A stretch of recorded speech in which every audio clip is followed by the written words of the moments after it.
Okay, now that the model's all published, we're ready to go into the BIM 360 on the web browser. To go to BIM 360 on the web browser, just type in the b360.autodesk.com. It's written on the screen right in front of me right now. Once you're there, yours might look a little different because I'm account admin, so mine has a little bit more options, but they still operate the same. We're going to go navigate to our project that we want, and I already have this pulled up, but I'll just walk through you with it. Go into this project. So just pull up your project. Navigate to the different tool. The tool that we're going to be using is model coordination. We'll click on that one. And it'll bring you to this site. That one takes a little bit to load if it's your first time loading it. Alright, this is the website that it will bring up. It'll give you the list of models that you'll want. Then all we have to do is navigate over to the clashes tab. Alright, this is the matrix of our models and how they clash together. The clashes take a while to run because there are a lot of models in here, but what we can do is filter these out to only show the ones that we want. The reason we do this and we only show the ISO, the 3D ISO versions, is because if your mechanical model has an architectural model linked into it and that is showing in that view that you're exporting, that architectural elements will come in with the mechanical model and will detect as clashes in plumbing. So you could say that your plumbing versus mechanical is going to be like 1,000 clashes when it really should be around 100 or something like that. So you only want to bring in the ISO ones. Moral of the story. I don't have the architectural. I published that a while ago, but it's taken a long time to update. So I'll just run the mechanical, plumbing, and electrical. It gives us this matrix here that's a little bit easier to read once it's filtered down.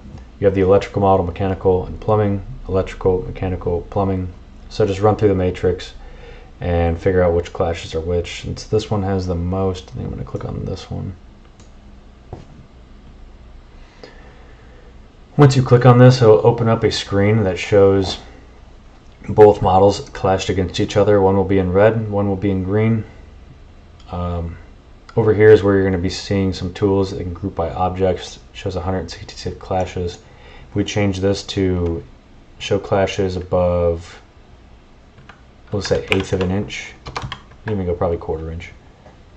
You'll notice that that number changed. I'm going to change this to a 1/4 inch, and you'll see these numbers change probably. So 136. So we'll run with that right now. Gives you this good view. Right now it shows the top-down view, but you can always just rotate using the shift and pressing the mouse wheel button in. And then the right-click button pans.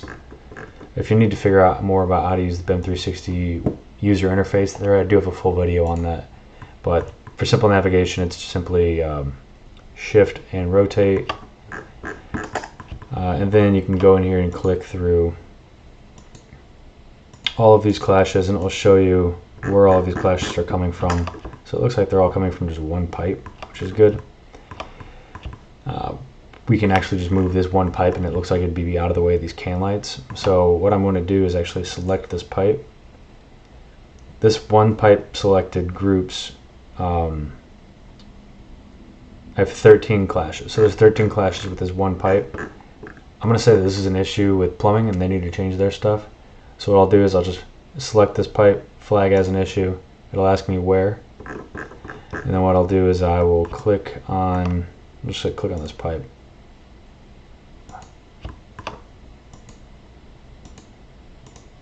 There we go. Alright, so that's clicked on now. That's the view that it will bring up inside of Revit whenever you flag it as an issue, so that you know to go back and change it, or as like a checklist for yourself. Now that you have that tagged and the locations there, we'll just name this move pipe. Let me know what direction I'm facing. South. And then assign it to plumbing.